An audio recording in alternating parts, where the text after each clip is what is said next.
Hello, it's time again for another issue of the Driving You Crazy podcast, or episode, or program, or however you want to title it that way. The show where we talk transportation, basically anything that gets you from here to there. I'm the co-host of the program, the show, the traffic anchor for Denver 7 News, Jason Luber. I'm pedestrian advocate and also sailing advocate, Joseph Peters, and we still are not covering enough sailing stories. Well, okay. I'm just saying. Bring some to the table and we can cover as many sailing stories as you can find. Fantastic. If we're going to cover all modes of travel, I want to make sure those sailing stories take top priority. We will not be singing Sailing from Christopher Cross. When I was growing up in the 70s, my parents, that kind of music, the Christopher Cross and that kind of garbage, it was popular then. Okay. And I had to endure it. I had to suffer through it. You know how some people, they use that heavy metal music to where it makes them kind of violent? Yes, like those two elderly dudes that escaped from the nursing home. Exactly. Well, I don't know if they became violent, but you see a lot of violent tendencies with people who listen to that kind of music. I mean, it's just it happens. Yep. I tend to get violent when I hear Christopher Cross or Barry Manilow. Maybe even Neil Diamond. You're manic over Manilow. It gets to me in a bad way. Big show today. We're going to hear later on from Denver 7 morning anchor and reporter Nicole Brady. She's going to tell us about her husband, the road rage machine, apparently. I guess she has some interesting things to say about his behavior while they're driving, and it sounds like she's somewhat scared at times. We shall see. I think I'm going to spring a question on her later, too, that it might go south, it might go north, I don't know. I'm going to spring the question on her and see what happens. Either way, a direction here on the Driving You Crazy podcast. But first, a nearly foolproof way to keep your car from being stolen. Have a car with a stick shift. Two Nashville teens, they were looking for a joyride. Well, they weren't able to steal the car they targeted because neither of them could drive the stick shift. The suspects, aged 15 and 17, were charged with attempted robbery, carjacking, theft, and attempting to steal a vehicle. See, kids can't drive a stick because very few cars are sticks anymore. It's just a bummer to get arrested for going on a joyride when you didn't even go on the joyride. No, they did not. They didn't even make it. And speaking of a car you wouldn't want to steal, a police officer in England pulled over a driver who was driving a car that was missing a bumper, a side panel, and headlights. Oh, the trifecta. Well, it gets even better, because when the officer got up to the driver, he also noticed that not only did the car have a flat tire, but also the driver was using pliers, those locking pliers, okay, as a steering wheel. Okay. And not only that, he was also sitting on a partially collapsed plastic bucket in the place of the original seat. I picture Fred Flintstone's car. With a hole in the floorboard? A modern version, yeah. So he could just use his foot pedal or foot power to get it going? Yes. Yeah. The officer wrote the ticket for a number of citations for the condition of the vehicle. That's not fair. No. That's not fair. He was getting where he needed to go. Like, let's write this guy a ticket because he has the saddest car of all time. I just, no. They should have driven him to the nearest Rockies Autos and got him a new car. But for real, man, show some mercy on this guy. And you know what that reminds me? So years ago, my wife, she had this Audi, and she had to have the front passenger side seat replaced. There was something wrong with the little electronics to make the motors go or whatever, because it was an automatic seat. Anyway, so they took the seat out so they could work on it. It was easier for them to take it out and then let us drive the car. So okay. But I mean, the driver's side was still, the seat was there. It was the passenger side front seat that was gone. So when you're sitting in the back, okay, you had a lot of leg room. Lots and lots of leg room. That was nice. That was really nice. Did you ever ride shotgun in that? You were riding shotgun from the back seat. Goo. Nope, wouldn't do it. I mean, you have two kids, right? You can fit not everybody at in that the car. Time. This was, before we were even married. But she had this old Audi. Plenty of room. Plenty of room. Away we go. When you book a ticket on a budget airline here, Joseph, you have to accept some of the facts that, like, you're going to miss out on a few amenities. Because you're saving a few bucks, right? Oh, yeah. It could mean you have to squeeze into a smaller seat. You might have to pay a la carte for snacks, that sort of thing. Hopefully, you'll never have to endure a noxious, dirty sock smell on a flight like that. Some passengers aboard a Spirit Airlines flight had to endure such a smell. Smelled like Teen Spirit. No, even worse. The stink was so bad the plane actually made an unexpected emergency landing.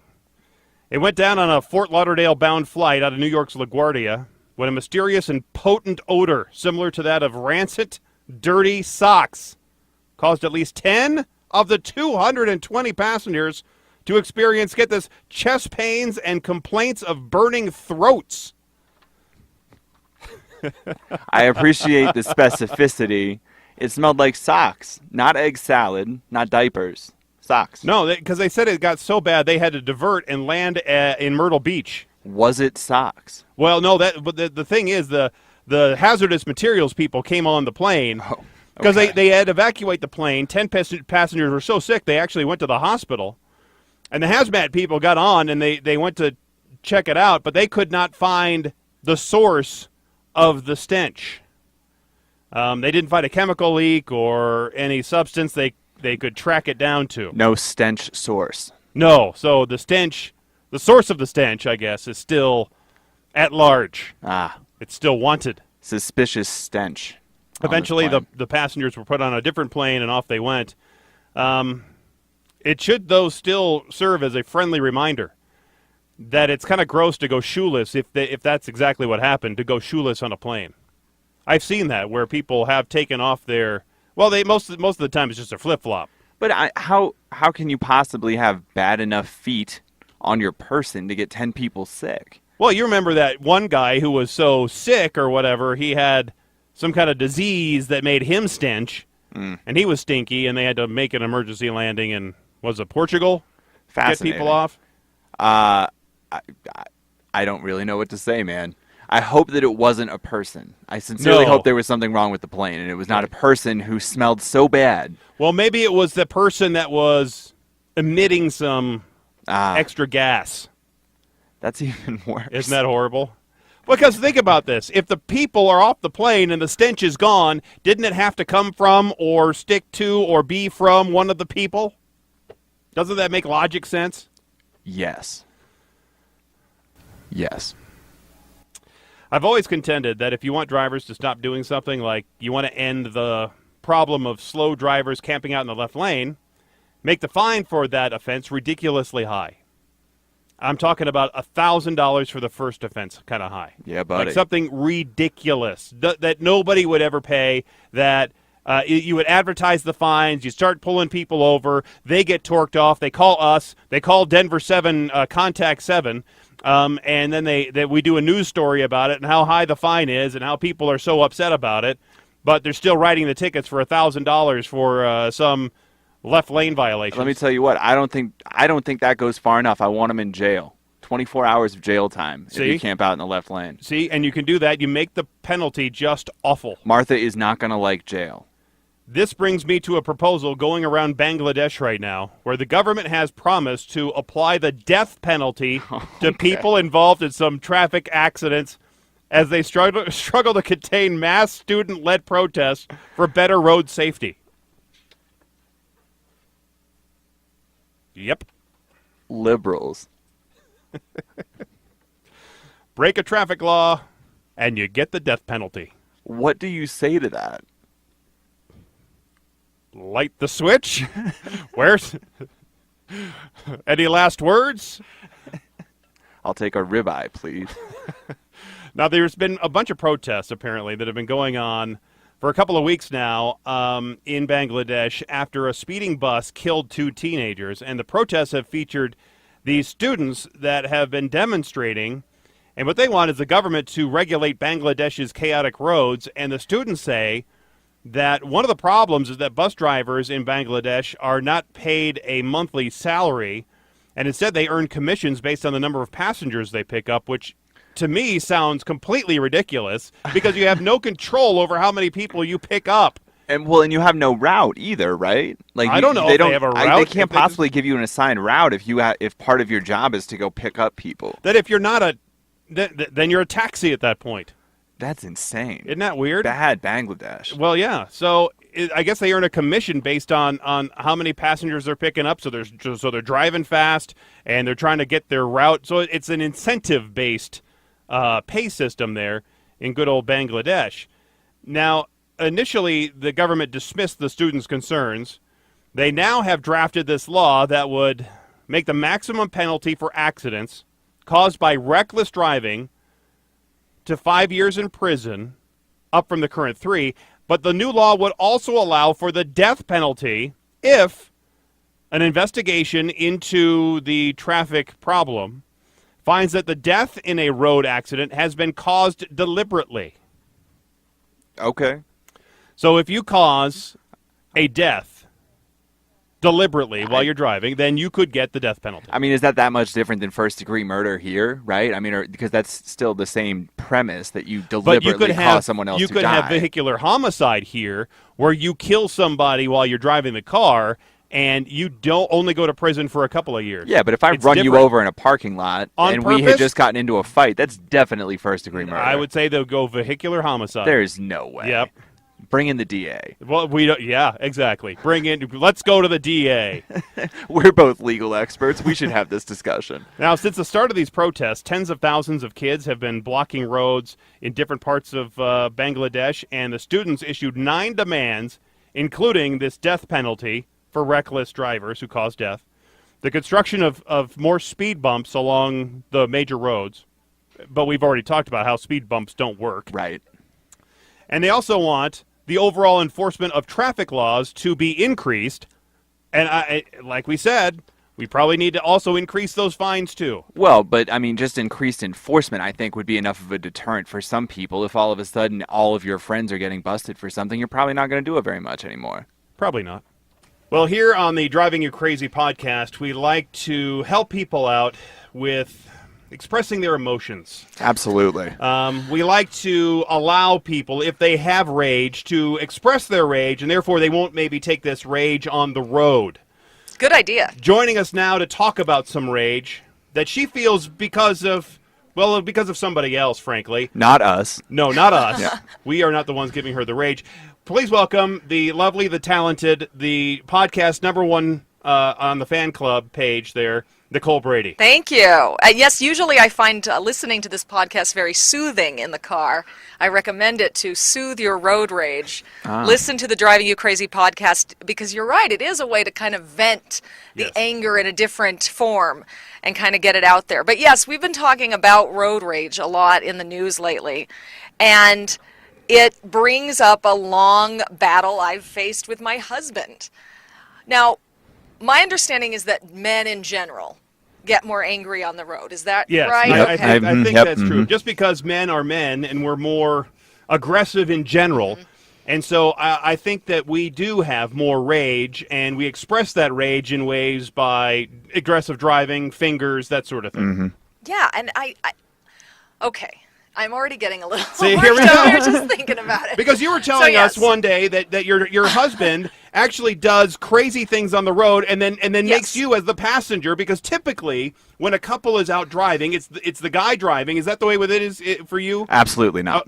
So your wife does most of the driving? My wife does all of the driving. He's one of these new age millennial couples, yeah. Anyway, so in most normal couples, the guy does the driving and then the wife likes to do the sitting. That's just typically the way it is. So you are a typical couple. So yeah, he drives mostly, but when we're together, he often will honk at other drivers on the road, and I assume he does it when we're not together as well, probably more. And you know, it's. I guess I'm trying to get out the point that with any road rage situation, there's usually 2 people involved. It's usually, or maybe more than that, but it's always more than one driver. Usually there's a bad driver or someone who cuts someone off or does something that makes the other person mad, and then it's sort of up to that second person how they react to that. And then who is the cause of the road rage then sort of it depends. It depends on how each party then reacts in a way. Because what happens with my husband is we'll be driving and someone does something dumb. They cut someone off or they speed up. Is this your husband actually initiating? No, It's somebody else, someone and he's will reacting do to it. something that he perceives as bad driving. And yes, it usually is. It's usually a bad driver. And then he honks at them, or he decides to start kind of following them. Or sometimes he pulls out his cell phone and drives up next to them and pretends to be recording them so that they see him and think that he's going to call police on them or something. And I'm thinking, what is any of this going to accomplish? This person doesn't care. No. There are two outcomes here. One, they just won't care. They'll keep driving, and they'll keep driving badly, most likely. Or in the worst case scenario, you've picked just the wrong person to annoy, and they're going to come after you now. Just like in the Westminster case, Exactly. where this crazy kid is perceived to have been road raged, and then shoots this family, Right. killing this boy. And while we don't have all the details on that yet, what we can assume is there was, from some witness statements, there was some kind of incident between them on the road, maybe minor, maybe a cutting off situation, and then he was so enraged that he carried it out to that horrible, deadly conclusion. So which of these behaviors do you find most concerning? Is it the honking? Is it the following? Is it the cell phone recording? The cell phone's the one that gets to me the most, because that seems like you're really trying to irritate the other person. You're trying to get them to notice you. In that instance, he's trying to get that person to notice him. When he honks, I that's infuriating, because from where I'm sitting, I figured no one who does he even know he's the one you're honking at? What if the guy next to you thinks you're honking at him? I mean, who even knows why you're doing this at this point? And I have to remind him, you're not a police officer. You have no authority to pull this person over. You can't fix them right here in this one instance on the road. They're here, they're gone. And there's literally no point to it whatsoever. I have to think he has never changed one person based on his actions. So is the honk? Is it a long honk? Yes, he lays on it. It's not It's not just like a 2-second. No, it's like this a 4 isn't or the 5 Curtis- second kind no, of thing. Yeah, it's lays on the horn. It's very clear that he's been. Usually it's very clear someone's done something wrong. But if you're up ahead a couple of cars and you haven't been paying attention to what's happening behind you, you don't know who this person's honking at. I mean, it just serves absolutely no purpose at all. Do you feel for your own personal safety in these instances? I do, because I worry about all these stories we've reported where someone has taken it to that next level, where there has been a shooting or someone decides to follow you. And we did have an incident happen to us.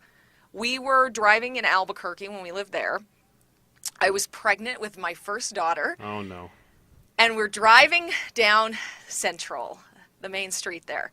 And my husband did that. He laid on the horn at someone who did something. I don't know what they did wrong, but they did something kind of annoying. And he honked at them. And the guy stopped in a turn lane. That we had pulled into a turn lane. The guy kind of veered across to pull in front of us in that same lane, stopped his car, got out, and made a gesture at us. Like an aggressive, like he was going to come at you. Not like he was going to shoot us, but kind of like puts his hands up. What are you thinking? What did I do? And he didn't look like a nice guy. I'll just say that. So we kept driving. We pulled out of that lane and just kept going. But my husband was so scared after that instant that he traded me cars. Oh, really? He traded me cars because we were driving my car that day. He said, okay, I'm sorry I did that. I feel really bad. So just in case that guy is still looking for us out there, you can have my car now, and I'll have your car. So you can be the one who gets a crowbar to the window. He could be. And I'm thinking, it was like a silver Subaru that we had back then. And I'm thinking, okay, I don't think this guy's going to be going after every silver Subaru in Albuquerque now looking for the person who honked at them. But that's the thing that's so incongruous about the whole thing, is he actually worries a lot. My husband worries a lot about safety. He's paranoid about so many things, some of them that are very unlikely to happen. And then he does that and acts in an aggressive manner on the road where we know so many people do die or get injured in crashes. I mean, that's something that's very sadly likely to happen. You're not likely to be struck by lightning. You are probably likely to get into a car crash someday. Yes. And we know that lots of crashes. We just had this statistic on the news. 1 in 10 car crashes, didn't we just say? Yeah. Deadly car crashes. Deadly car crashes. 1 in 10 deadly car crashes is the result of aggressive driving or road rage. And they don't say who on whose part. So I have to assume my husband is the road rager in this case, and he is causing, people like him are the ones causing some of these. So, has this ever gotten to the point where you, as a loving wife, a loving mother, has decided that this guy maybe isn't the right guy for you? That this guy is going now too far, Okay. and I'm ready to get out. Getting personal. Have we gotten to that point yet? I threatened him once the kids were around. I said, if you ever do this with the kids in the car, I will divorce you. Now, I'm not always there when he has the kids in the car, but he hasn't done it with me and the kids in the car. So he seems to have taken that seriously enough. I hope that For now. And your kids are 4 and 5, 3 or 4? That's right, 4 and 5. 4 and 5.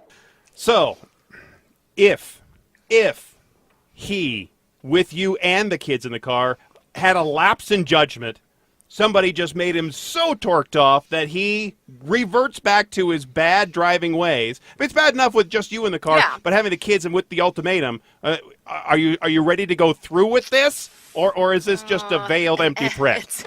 It's pretty much an empty threat, I Okay. suppose. So hopefully he's not listening to this. It would be tragic if something horrible ever sure. resulted from this. Absolutely. And yeah, and something could happen. So I'm pretty much giving him a pass on every one of these and rolling my eyes and shaking my head and screaming about it to you guys and screaming at him a little bit, but then just kind of carrying on because the worst hasn't happened. But it does You're not the scare only woman me. in this position. No, not and that's at why all. it's good to hear Yeah. this, because there are other women that feel the way you do, Yeah. that do the exact same thing that you're doing while you're in the car shaking your head, Right. being Look, upset. But There are men in this situation, too. Let's be clear. Like, my wife is not a honker, thankfully, but she definitely gets very angry on the road. I think every driver gets a little angry behind the wheel, and whether that expresses itself through yelling at nobody in particular in the Yeah. car, which is like kind of harmless, or honking and following and behaviors like that, I think, it's all a little concerning. Yeah, it is, and I've been upset in a car before by someone else's driving or their behavior or whatever it is, or just traffic. I mean, you get mad just sitting there and being stuck in traffic, and we all get stressed. And the road is a stressful place to be, but you have to figure out some way to deal with it. And I feel like that is absolutely not the place to vent it. You're only making the situation worse. If you can figure out some way to channel that somewhere else, or better yet, just turn on the radio, turn on some music. turn on the podcast. Turn on the podcast and do something to just decide none of it doesn't matter. I'm just in a car. I'm going to get to where I need to go eventually, and that's that. That is all you can do. It is completely out of your control, and the behavior of other drivers is completely out of our control. I know you're a very busy woman. You have to leave here, the station, to go to a breaking news story in just a moment. But before you leave, I want to ask you about you being part man. You told me about a chromosome test that you had, and What is this, a Jerry Springer? this is, I'm pretty much springing this on you, as Jerry Springer would. And apparently you are part man. Well, I guess it makes sense to bring this up when we're talking about the differences between men and women. Does it? Drivers. Does it? So, did you know about this yet, No, Joseph? I've never heard Okay, about wow, this. this is a surprise. This is I brand new to did me. my genetic testing through 23andMe, and I was very confused when I opened up the actual 20, where you can go through and look at all 23 of your chromosomes, and then you have the X and the Why? Well, if you're a man, a Y. Okay. And mine had an X and a Y, not an X and an X. I still am doing a little more digging into this to figure out why I had a Y, or if that's just the generic template they put out for everyone. And if you're a woman, there's no data on the Y. It didn't appear to have any data on the Y chromosome link there. So I'm hoping that it's just this, dangling Y there that has no... Well, that's the But problem. That's the it question. could You don't have also the dangling one. Because you've Get had out of children, here. obviously. I bore children. I mean, the and parts work. and I don't engage in road rage. So Well, there you go. I couldn't be a man. I am convinced. You don't have facial hair. You look like you're Right. clean shaven. a lot of evidence, not a man. Lots of evidence supporting this. But I will get back to you. Very good. There you have it. Breaking news: Nicole Brady, not a man, even though she has the extra chromosome. Thank you, Nicole, for coming in. Thank you. I Thank you hope for it sharing helps your some story. people out there. Yes, no, I'm sure you did. right. So thanks for your Yeah, story, thanks, and, Nicole. and we'll definitely send this to your husband. 100%. All right. You be good, honey. Coming up, there are ugly ways to honk, and there are happy ways to honk your horn. But there is one super special happy way, southern happy way, I should say, to honk your horn. That and so much more as the Driving You Crazy podcast continues.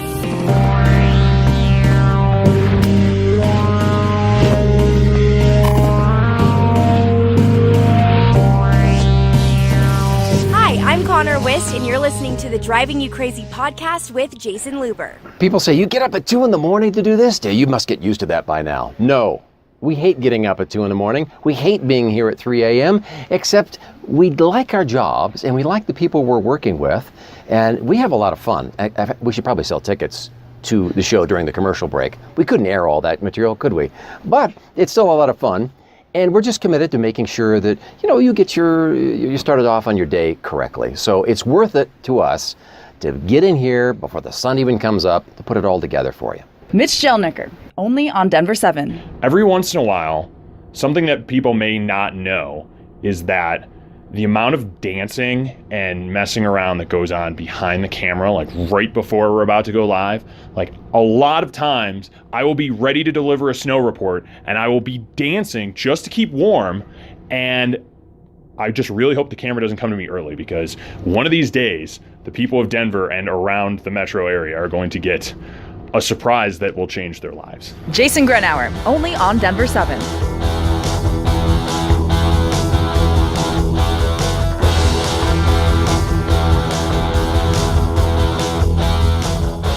Welcome back to the world-famous Driving You Crazy podcast, hosted by two doofuses in a little room.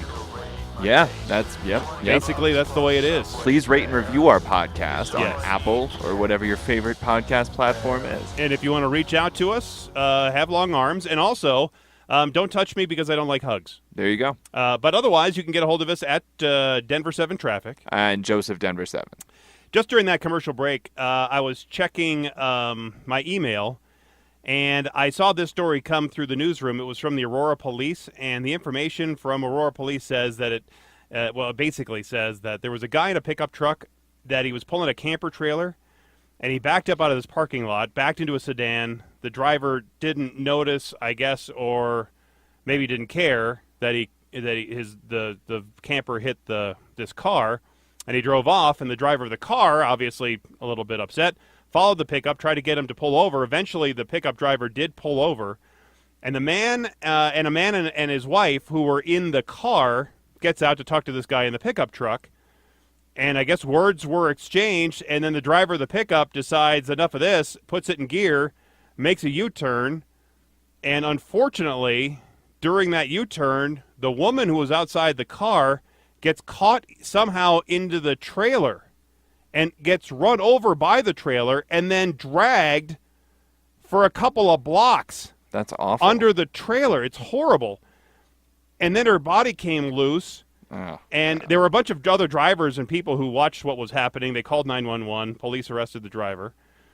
And the woman who was run over was taken to the hospital, but unfortunately she died. But it reminds me of just what Nicole was talking about.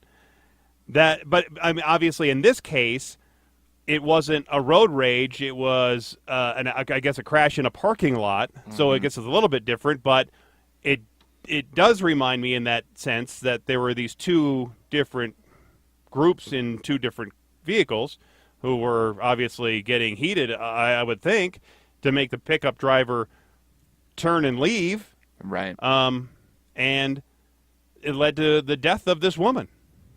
You know, and that's awful. That's what we're scared about when Nicole was talking about how her husband is getting after these people and honking and giving gestures or whatever, pretending that he's recording them on a cell phone. I mean, that's how it escalates, and that's how it can turn ugly, just like this thing did. So, just over a minor crash in a parking lot. This woman is dead. It's horrible. Yeah. So I can't remember what episode it was, but I remember a while back we were talking about car horns. And wouldn't it be nice if we had a polite car horn for times when you want to get somebody's attention without sounding like you're just a total jerk? Yes. Right? Because the way a honk sounds, if you really lay on the horn, it's more aggressive. You just do the double tap, it never quite works right. I mean, but there's no honk that is not obnoxious. No. That's what you really need. You need a non-obnoxious honk. Yes. Like in my car, I push the button on the side and it gives you these 3 ding ding ding kind of honks. You know what else is annoying? What? Bicyclists with their little bells to let yeah. you know it's coming. There's no nice bicycle ding either. It's just one annoying ring, sound. Ring, yes. ring. Yeah. Well, anyway, there's a new invention that I think is brilliantly solving this problem of the non-courteous honk. It's only available in the South for now, and I want you to listen to this as I introduce you to the happy honk. Has this ever happened to you? The traffic light says go, but you're not going anywhere thanks to the car in front of you? You just want to get the driver's attention, but even the slightest tap of the car's horn is too aggressive. Oh no! Lucky for you, those days are over, thanks to Happy Honk, the greatest invention for Southern vehicles since the monogram window decal. Simply attach the button to your steering wheel and voila! You're ready to politely remind drivers that other people are behind them, and you have places you need to be. I hate to bother you, but I think that light just turned green. Wow, wasn't that pleasant? The Happy Honk comes pre-programmed with a variety of polite phrases for all situations. I'm scooching over just a tad. I'm trying to get through. The Happy Honk is perfect for every awkward driving situation in the South, especially four-way stops. You go on ahead, sweetie. Have a good one. With the Happy Honk, every encounter is a friendly one. Howdy, neighbor. But hold everything. If you call within the next 30 minutes, we'll include the new Bless Your Horn at no extra cost. The Bless Your Horn is perfect for the next time you want to throw a highway hissy fit. Looks like someone just learned how to drive today. Bless your heart. So what are you waiting for? This offer will last as long as a loaf of white bread and a winter storm advisory. Get your Happy Honk and Bless Your Horn today. That's a loaf of white bread and a winter storm advisory. That is not a happy honk. I hope these people would make a version for Northeastern drivers, like New Yorkers and New Englanders. Please. With the accent. Yes. Just like they did for that Southern driver. Because she sounded more Texas to me than Georgia, Tennessee. Yeah, you could understand her, right? That's the difference between Texas and those other states. Yeah, because I'd like to hear an Alabama happy honk. Roll Tide. Yeah, you could, or maybe even a special version for California. See, but that's what I want. Is just like the horn just says Roll Tide, and I hear it and I look up and oh my God, the light's green. I should really go. There you go. There's your $1 million idea. Away we go. Please send the residual checks. 15% is all. Well, we'll take 10. I'd like 15. 123 Spear Boulevard, Denver, Colorado, 80203. So you just got a speeding ticket in a driverless car, Joseph. You're driving your driverless car. I guess you're not driving it. You're just in the driverless car. Hanging out, looking at my phone, probably. Yeah. Exactly. And now you've been pulled over. I don't know how the driverless car knows this, but or maybe you have to stop it because you just got a speeding ticket for the car speeding. Let's say you were going downhill, and it's a very aggressive speeding law there, and you were 2 miles an hour over the speed limit, and you just got pulled over and got a speeding ticket in your driverless car. This is a really realistic hypothetical. Yes. Who do you think has to pay for that ticket? Me, right? Well, we keep talking about this issue. Is it going to be the makers of the car, makers of the program that drives Right. the car? Is it going to be us? Who's going to do? Who's going to do it? Right. I mean, instinctually, I think you would imagine it. Whoever is behind the wheel should be the one paying the ticket, right? Because they're supposed to be watching and babysitting it. Well, to stop the questions, one city has now made a decision on how they're going to handle these situations. The city of Queensland in Australia say they may create a new class of driver's licenses as they believe the definition of a driver will change with driverless cars. There's a professor at Queensland University of Technology who also happens to be the director of their accident research and road safety. He said laws and regulations will need to change before the driverless cars are allowed to roam on the streets of the world, whether they're in Australia or the United States or Europe or anywhere. Definitely Australia before here. Let them have fun with it. Yes, because they have a lot more wide open spaces. Let them drive it in the outback over to that big rock that everybody wants to go visit. Pick me up a bloomin' onion on the way. Didgeridoo. He says if you look at the situation, I'm just here randomly. Yep. Kookaburra. Kookaburra. Is that Australian? Sure. He says if you look at the situation where you drive an autonomous car and you get a ticket, who's going to be responsible for that ticket? Because the thing that needs to be changed is what we call a driver. Because deciding who will be responsible will depend on how automated the car is. Now, if the car is completely automated, then the one responsible for paying the ticket should be the one who programmed the car, you would think. Yeah. So right. I guess it would be the vehicle manufacturer. If the person is driving, then that person should get the ticket, right? Because there are times when I'm, let's say, going down a hill and I have my cruise control on, I am going to start going faster than what I've set my cruise control at, which was the speed limit. That's why I'm thinking of this as a real-world situation. Now, this professor in Queensland says the benefits of driverless cars will include removing drunk drivers from the road and improving safety, but he says more testing will be needed to prove that driverless cars are safe. And he still thinks the infiltration of driverless cars are going to be a big deal. I think they're still going to be much slower than predicted. Yep. Because of the overall negative feeling that so many people have about their safety and riding in these cars. And I heard somebody just the other day, they were doing some story about it. He goes, I don't want to ride in that death trap. People are just still freaked out. Yeah. If they don't have control or know somebody who's in control of the vehicle. And these opinions are reinforced by that like fatal collision they had in Arizona. That's all you need is one or two of these things to get in crashes, and all of a sudden people start freaking out. Stigma. Yep. That's all you need. By the way, did you see that the woman who was driving that Uber, the fatal Uber car, she was watching The Voice on Hulu on her phone? Why? Why did we need that detail? But I just thought that was interesting. Would it have been more interesting if it was a different show? It would have been worse if she was watching, porn or watching. What if she was watching? It would have been worse if she was watching porn. Now, what if she was watching like Knight Rider or The Simpsons? But I was thinking Knight Rider because that was Kit, the original driving car, drove itself. There you go. That would have been more ironic. Very ironic. The Simpsons, Family Guy, whatever. Cartoons. Yeah. Well, the market research company Ipsos, they did a survey that covered 28 countries, and they found that 58% of people are unsure about driverless cars, but at the same time are also intrigued by them. Oh, okay. People in India, Malaysia, China are the most excited to use driverless cars because that's where you have horrible traffic, and there's also fewer people that can own cars in those places. And bad drivers, so anything must be better than the people currently like in driving. Bangladesh, where they're having problems. Meanwhile, Germany, France, and Americans are more likely to say that they would never, ever get in a driverless car, which is surprising. Good company for America, though. Yes, Yeah. the Germans and the French.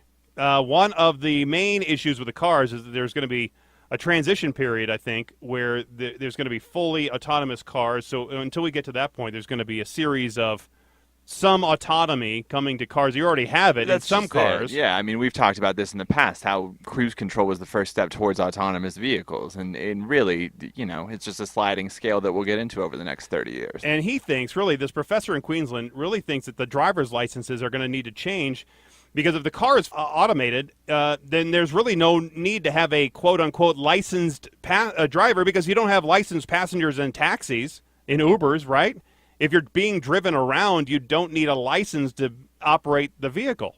The vehicle, I guess, in that case, is operating itself, and that needs to have the license, right? Well, they're not going to give you, like, a sitting license, are they? But they would also, in an emergency situation, the passengers in these self-driving cars are going to need to know how to operate the cars in the emergency situation where, let's say, the equipment of some sort fails or the software fails.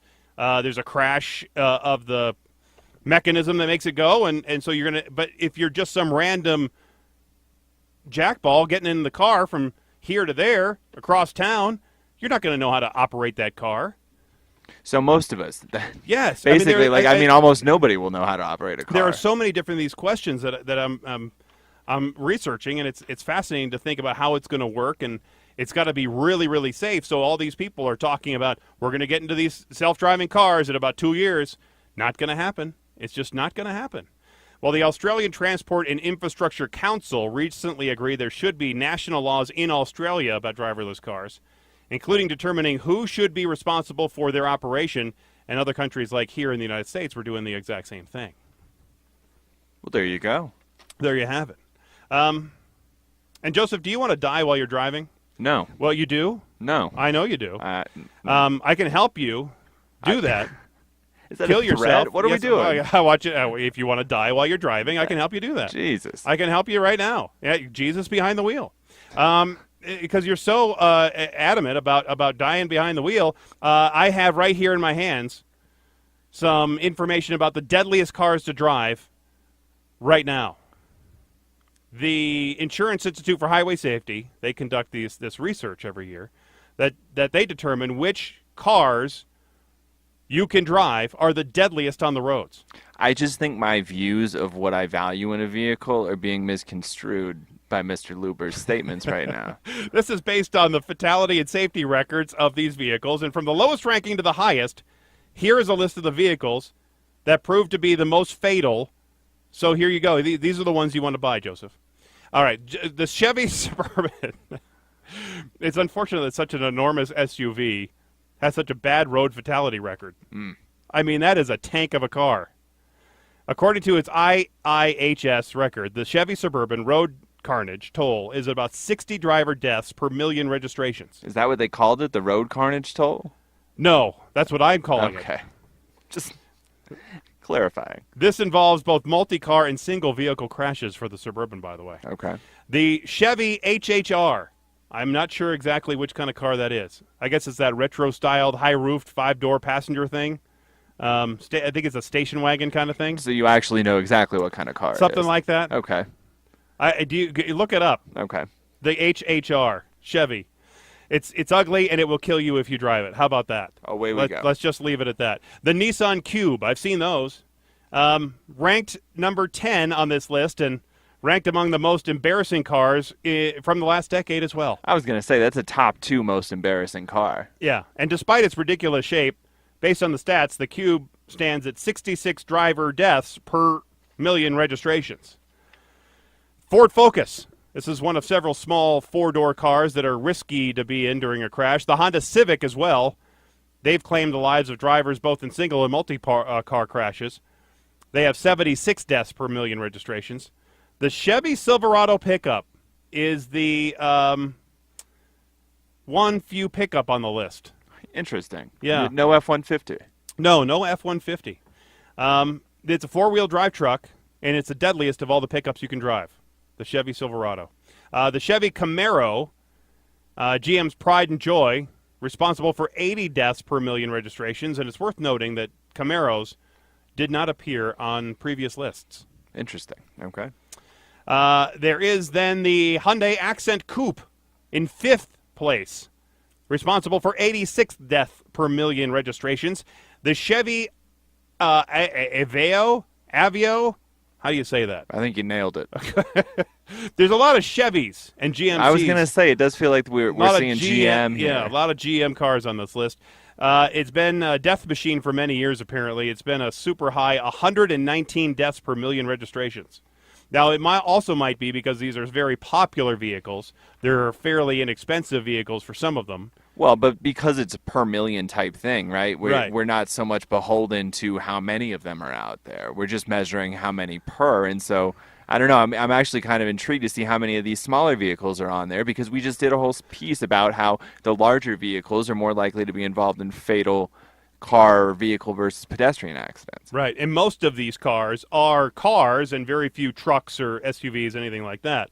Number 3 is the Hyundai Accent sedan. It's been a killer for 10 years, and it claims 120 deaths per million vehicle registrations every year. These blurbs are tremendous. Nissan Versa. Small cars are more deadly than the large cars, as we've been seeing here. Learned, yeah. The Versa is no exception.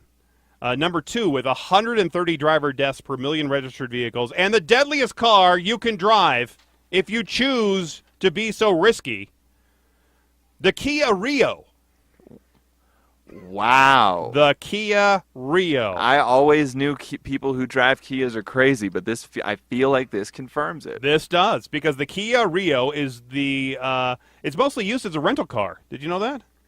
It's really used in rentals. It makes sense. But it's also a lethal death machine, and and I think you should have. Yes, confirmed. I think you should use some extreme caution when driving these things, because it's responsible for 149 deaths per million registered vehicles. That is way highest on the list. I mean, that's almost double the numbers we were hearing from like 6th and 7th place on the list. Yes, and you know what? Side crashes are a major problem with the Rio.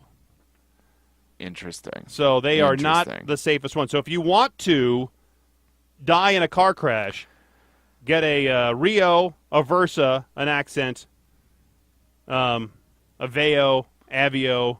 Those are actually the names of my first 4 children. That would be perfect. Rio, Versa, Accent. You have to have the children first. And it doesn't matter if it's boy or girl? No, I don't. I mean, do any of those names seem like they're specific to one gender? No, I think they. Rio is a great name. Rio. I know Lisa Hidalgo wanted to name her kid, if she had a boy, Cruz.